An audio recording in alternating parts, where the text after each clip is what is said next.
Ministério Derek Prince, proclamando a palavra inspirada de Deus ao redor do mundo. Derek Prince é reconhecido como autor e professor com livros, áudio e rádio. Derek tenta alcançar os inalcançados e ensinar aqueles que não foram ensinados. Por 50 anos de ministério, ensinando em centenas de países em mais de 50 línguas. E agora, Derek Prince.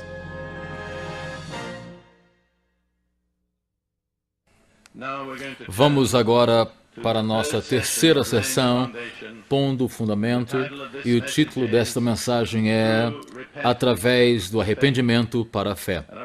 Eu quero dizer já agora que não há outro caminho para a fé senão o arrependimento.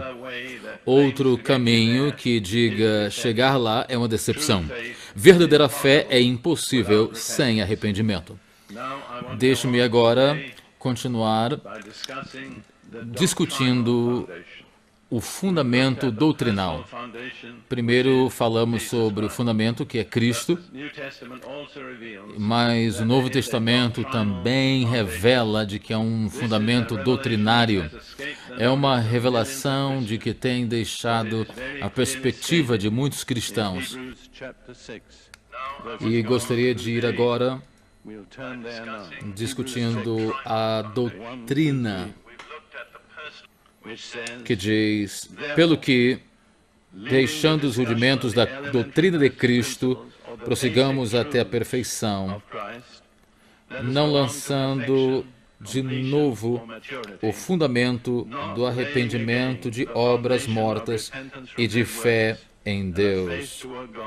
Veja aí sobre o fundamento da doutrina dos batismos, da imposição das mãos, da ressurreição dos mortos e do juízo eterno.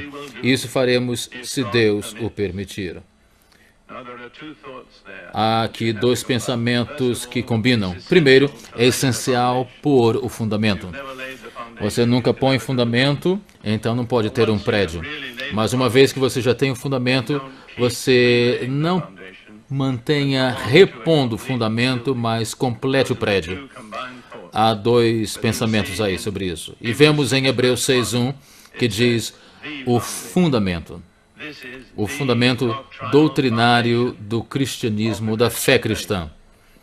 E é uma lista de 6 doutrinas, quais eu quero agora pôr. Número 1, arrependimento das obras mortas. Número 2, fé para Deus. Número 3, a doutrina dos batismos, e a plural. Número 4, a imposição das mãos. Número 5, ressurreição dos mortos. E número 6, julgamento eterno. E se você seguir isto, você vai começar a nos levar do início da fé cristã até, é claro, o final na eternidade. É muito importante ver que a fé cristã não termina com o tempo, não termina com esta vida ou com esse mundo. Isto nos leva além deste mundo para a eternidade. E eu tenho medo que muitos cristãos hoje tenham nenhuma visão da eternidade. Atuam e pensam como tudo rodeasse acerca do tempo. E na atualidade, Paulo fala de que se a nossa vida apenas tivéssemos fé em Cristo, seríamos os mais miseráveis dos homens. Se você não tem uma visão que te leva além do tempo e para a eternidade, sua condição é de miséria e você vai sofrer muitas decepções, porque tempo não é o final. O final é a eternidade. E nisto, essas 6 doutrinas nos levam do início, que é o arrependimento, até o final, que é a ressurreição e julgamento. Eu gostaria de começar a falar sobre a primeira doutrina fundamental, que é arrependimento das obras mortas. Mas gostaria de apontar uma coisa aqui primeiro. No verso 3, algo remarcável do capítulo 6, que o escritor diz, este faremos se Deus permitir. Nós iremos completar e vamos ser completos se Deus permitir. E você perguntará, por quê? Por que Deus não permitiria? claro que Ele quer que nós prossigamos. Mas eu vou te responder de um exemplo de construção. Em qualquer cidade grande de um país civilizado, para você fazer uma construção, tem de ter um plano, tem de ter um permisso, uma permissão das autoridades. Eles têm de aprovar o teu plano e depois vão vir, ver e inspecionar passo a passo durante a construção. E a primeira coisa que eles vão inspecionar é a fundação. Porque eles sabem de que se a fundação não estiver segura, então o prédio não estará seguro. E se a tua fundação não é sólida, eles não te darão permissão de continuar o prédio. E Deus trata conosco da mesma maneira quando Ele diz: eu preciso inspecionar a tua fundação. E se não está de acordo com os meus preceitos, não vou te dar a permissão. Você pode ir continuando aí nesta fase elementar da fé cristã, sem amadurecer, sem completar, sem chegar ao plano final, porque não puseram fundação apropriadamente. Então, vês de que é absolutamente essencial nós sermos mestres nessas 6 doutrinas que são o fundamento da fé cristã. E nós iremos olhar primeiro aqui, que é o arrependimento das obras mortas. Antes de tudo, o que é obras mortas? E na tradução moderna, trabalho nos leva à morte, mas eu não creio que isso é correto. Qualquer obra morta é aquilo que não é feito em fé para com Deus. Qualquer coisa que não é feita em fé é uma obra morta. A única coisa que traz vida à nossa atividade é fé. Então você talvez foi um bom sentador de igreja, deu dinheiro pobre, fez orações, mas não fez com fé. Então foi tudo obras mortas. Precisamos de nos virar de tudo que é aquilo que não é feito com fé. Fé apenas dá vida para aquilo que nós cremos e aquilo que nós fazemos. Não significa necessariamente de que você pode viver uma vida de pecado, mas você talvez não estava em vida para com Deus, porque fé não entrou em teu coração e trouxe a vida de Deus. Agora, é muito importante entender o que é arrependimento. Arrependimento não é emoção. E eu vi muitas vezes pregadores tentando pegar a emoção do povo para uma atitude da fé em Cristo. E muitas vezes isso deixa as pessoas para baixo, porque as emoções se vão embora e as pessoas ficam sem nada. Ponha na mente, arrependimento definido na Bíblia não é uma emoção, é uma decisão. Não sai da emoção, mas revela-se da vontade. Se pudermos alcançar a vontade do povo e mudar a vontade do povo, então vamos ver conversões permanentes. Muitos dos convertidos na igreja hoje é impermanente porque, na realidade, nunca mudaram a vontade da pessoa. Tiveram uma experiência emocional, eles ficaram animados, talvez sentiram-se muito bem por semanas e até anos, mas no final não tiveram aquilo que é necessário para chegar no final, porque não foram tocados. Há 2 línguas na Bíblia, o grego no Novo Testamento e o hebraico no Antigo. E vamos ver de que nessas 2 línguas há uma palavra específica para arrependimento. Mas apenas estas 2 línguas juntas vamos entender o significado completo. No grego, a palavra secular é sempre traduzido mudar a mente, mudar a maneira que você pensa. Antes de tudo, então, arrependimento é mudar a mente acerca da maneira que você vive, acerca da maneira que você vive para si próprio, para fazer suas próprias coisas. Mas agora eu vou agradar a Jesus, meu Salvador. É uma decisão. Como eu disse antes, não é uma emoção. Você pode se arrepender sem nenhuma óbvia emoção, mas você não pode se arrepender sem fazer uma mudança de vontade. E então, no hebraico, e é muito típico do judeu, porque eles são bem práticos, eles querem saber como é que funciona isso. E no hebraico, a palavra para O arrependimento significa virar. Você estava olhando para um lado, errado, com as costas para Deus. Então você vira 180 graus para olhar para Deus e diz: Deus, aqui estou, diga-me o que eu tenho de fazer e eu vou fazer. Então você põe os dois juntos e você tem a imagem completa de arrependimento. Fé apenas vem pelo arrependimento. A palavra ou a mensagem completa da Bíblia está nesta ordem: arrependimento e crer.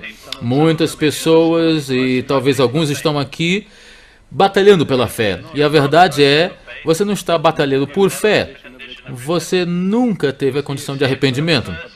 Você vê, é a primeira base da doutrina fundamental. E se você não tiver esse fundamento, você vai ter um prédio que vai estar movendo. E eu tenho aconselhado centenas de pessoas, centenas de cristãos com problemas pessoais. E depois de muita experiência, eu vim a uma conclusão. Ao menos 50% dos problemas daqueles que professam ser cristãos de verdade, na verdade nunca verdadeiramente se arrependeram. Eles nunca mudaram realmente sua mente. Eles nunca fizeram realmente uma decisão. Eles nunca renderam-se ao senhorio de Jesus nas suas vidas.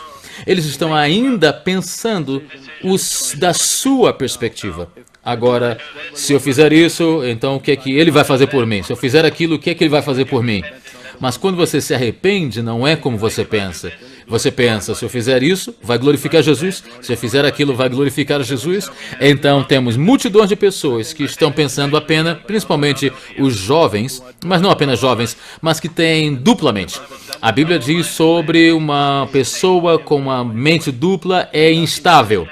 Ou seja, não tem uma fundação sólida, não pode produzir um prédio estável. Então eu te convido agora, neste momento onde você estiver, quietamente, para refletir e perguntar-se: eu realmente já me arrependi?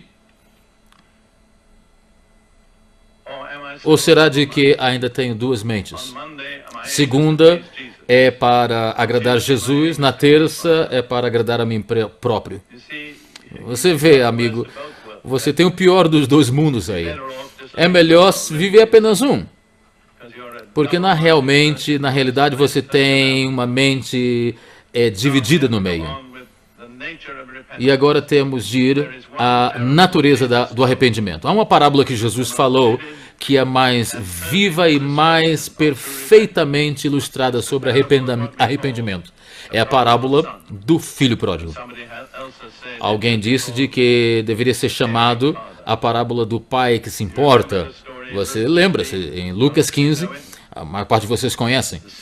O segundo filho de uma família rica decidiu pegar a sua herança do seu pai agora e sair para um país distante e viver a sua vida.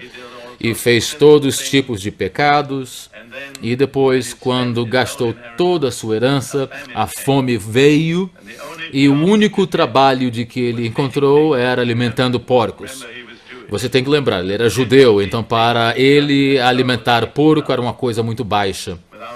Sem nenhum preconceito aqui para os fazendeiros de porcos aqui. Não estou falando nada contra os porcos. É apenas uma questão sobre o povo judeu e os porcos. Então aqui temos um maltrapilho, alimentando porcos, faminto, desejando encher o seu estômago com aquelas bolotas dos porcos. Isso é o que acontece em Lucas, no verso 17 de Lucas 15. Quando ele viu isso, isso é o que você tem que entender. Você tem de entender. É o que eu chamo o momento da verdade. Você tem de cair em si. Você tem de ver-se como Deus te vê. E caindo em si,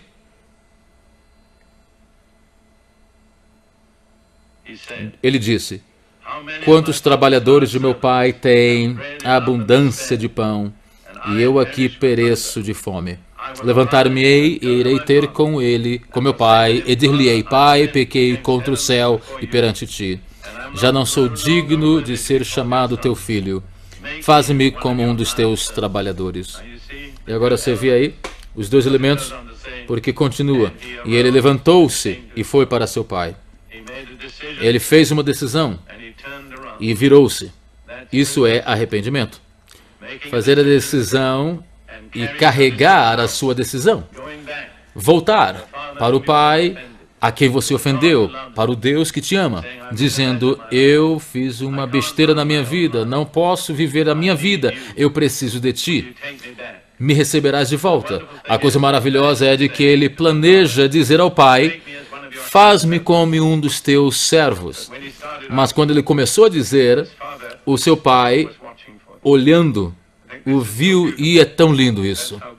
É como Deus é. Quando a gente começa a virar, ele já está esperando por nós.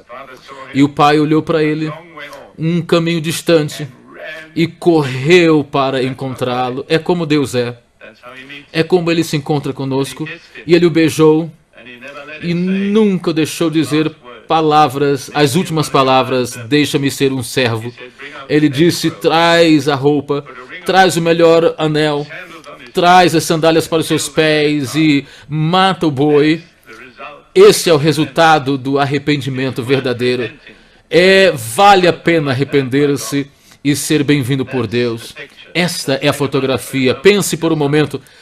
Ele veio, ele caiu em si próprio. Eu fiz uma besteira na minha vida. Eu gastei tudo que o meu pai me deu. Mas eu vou fazer uma decisão. Eu vou virar-me. Eu vou voltar ao meu pai. Eu vou dizer: me desculpa. E ele se voltou e foi. Pense sobre isso. É verdadeiro arrependimento. Arrependimento em ação. Agora, pode haver arrependimento falso, que na palavra inglesa a gente chama remorso. Judas experimentou isso. Descrito em Mateus 27:3, lê-se da seguinte maneira. Verso 3 em diante. Então Judas, o que o traíra, vendo o traidor, não? Que fora condenado, trouxe arrependido as 30 moedas de prata aos príncipes dos sacerdotes e aos anciãos, dizendo: pequei, traindo sangue inocente. Eles, porém, disseram: que nos importa? Isso é contigo. E ele, atirando para o templo as moedas de prata, retirou-se e foi-se enforcar. Judas tinha remorso, mas nunca mudou. De fato, eu creio que ele passou do momento que podia mudar. E isso é um pensamento solene. Pessoas podem, nesta vida, passar do ponto que é possível eles mudarem. E eu penso que é muito significante. O momento da vida humana é o momento quando Deus começa a tratar com você para o arrependimento. Se você se encolher nos ombros e dizer: bem, eu não estou interessado, talvez depois, então não haverá garantia de que Deus tratará contigo de novo. O momento mais crítico da vida humana é o momento quando Deus diz: arrependa-se. Eu estou disposto a tomar-te de volta, eu te amo, eu te quero. Eu já considerei isso vendo as vidas das pessoas na Bíblia e vi uma conclusão de que é uma coisa Deus ficar bem irado e é outra coisa ser desagradecido pela graça. Ele oferece de graça, mas se nós não queremos saber, ele fica irado. Então, houve uma pessoa que não quis a graça de Deus. Sabe qual é o nome dele? Esaú. E está descrito em Hebreus 12. E eu quero olhar esta passagem por um momento, porque existem muitos Esaús aí entre nós e precisamos tomar cuidado de que Esaú não tome a nossa decisão. Olha aí o que é que diz Hebreus 12, no verso 14. Segui a paz com todos e a santificação, sem a qual ninguém verá o Senhor. Olha aí. Sem santificação, ninguém verá o Senhor. Tendo cuidado de que ninguém se prive da graça de Deus e de que nenhuma raiz de amargura brotando vos perturbe e por ela muitos se contaminem. E ninguém seja fornicador, o profano, ou como Esaú, que por um manjar vendeu o seu direito de primogenitura. Não temos aí nenhuma palavra dizendo que Esaú foi adúltero, fornicário, mas a sua ação para com Deus, nos olhos de Deus, foi tão mal quanto fornicação. Qual foi a sua atitude? Por causa de um prato de sopa, ele não quis a sua primogenitura. Toda a herança poderia ter vindo a ele, mas porque fisicamente estava com fome e ele podia cheirar aquela sopa deliciosa que Jacó tinha preparado. Eu já vivi entre os árabes e eu sei, eles fazem uma sopa maravilhosa como Jacó. É sopa de lentilha, que significa Shurabet Hades. E é o aroma mais delicioso que permeia a casa. E eu posso ter a fotografia de Esaú vindo da sua caça, cansado, com fome. E ele cheirou aquele aroma maravilhoso. E Jacó diz, olha, como ele era, né? Escuta, dá-me a tua primogenitura que eu te dou o pote. E eu quero crer de que Esaú pensou, bem, é apenas uma primogenitura e eu estou com fome. Eu vou pegar o que eu tenho aqui e oferecer para ele. E ele foi profano na sua primogenitura. E aquilo fez Deus muito, extremamente irado. E logo depois o profeta Malaquias disse, Jacó eu tenho amado, Esaú eu tenho mirado contra ele. Quão solene é esse pensamento. Se você deliberadamente profanar a graça de Deus e a herança que Ele te oferece em Jesus Cristo, e você virar-se para um prazer momentâneo desse mundo, Deus ficará muito irado. E depois diz, continuando a história, porque bem sabeis que querendo ele ainda depois herdar a bênção, foi rejeitado. Rejeitado por Deus, porque não achou lugar de arrependimento, ainda que com lágrimas o buscou. E o grego faz claro, ele não estava procurando lugar do arrependimento, ele estava buscando a bênção. Ele foi rejeitado porque não encontrou lugar, nenhum lugar para arrepender. E eu creio de que nesta vida a pessoa pode passar do lugar de arrependimento e nunca voltar a ele. E eu quero te desafiar, isso é muito, muito importante. Muito pouco é falado hoje em congregações e muitas denominações acerca da necessidade do arrependimento. E sem verdadeiro arrependimento não pode haver verdadeira fé. Você vai ter sempre uma experiência para cima e para baixo, um dia e outro, porque você não pôs o primeiro fundamento, que é arrependimento. A decisão da mente de virar-se, de fazer o que você quer e olhar para Deus e dizer a Ele, eis-me aqui, diga-me o que eu tenho de fazer e eu farei. Isso é arrependimento. Há alguns de vocês aqui hoje que talvez nunca verdadeiramente se arrependeram e eu quero sugerir para você, é a fonte dos teus problemas. O teu para cima e para baixo, sentir-se bem hoje, ter um culto maravilhoso e é maravilhoso, ou no outro dia de manhã alguma coisa acontece e você está para baixo. Você nunca pôs realmente a primeira pedra de fundamento. Tudo que você tem é um edifício móvel que qualquer dia pode cair. E agora eu quero enfatizar que para arrepender tem de ir antes da fé. Não há verdadeira fé sem arrependimento. Isso está enfaticamente em todo o Novo Testamento. Em Mateus 3, lemos sobre o ministério de João Batista, que foi enviado para preparar o caminho do Messias, Jesus. E qual era a sua mensagem? Em uma palavra, arrepende. Em outra palavra, arrepender era essencial antes do Messias vir. Arrependimento preparava o caminho do Messias, até de que o povo de Deus, Israel, pudesse estar nessa experiência de arrependimento, eles não podiam estar prontos para encontrar o Messias. Em Mateus 3, verso 1 ao verso 3, diz o seguinte: E naqueles dias apareceu João Batista pregando no deserto da Judeia e dizendo: Arrependei-vos, porque é chegado o reino dos céus. Porque esse é o anunciado pelo profeta Isaías e disse: Voz do que clama no deserto, preparai o caminho do Senhor, endireitai as suas veredas. E esse João preparou como? Chamando o povo ao arrependimento. E arrependimento é a única maneira que nós podemos preparar para que o Senhor venha ao nosso coração. E depois, quando João tinha terminado, Jesus, ele próprio, cumprindo as palavras proféticas de João, veio continuar o ministério do Evangelho. E diz em Marcos 1, 14 e 15: E depois que João foi entregue à prisão, veio Jesus para a Galileia, pregando o Evangelho do reino de Deus, dizendo: O tempo está cumprido, e o reino de Deus está próximo.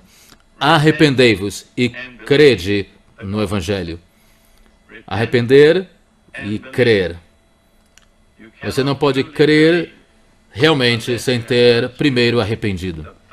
A primeira palavra de comando que saiu dos lábios de Jesus não foi crer, foi arrepender.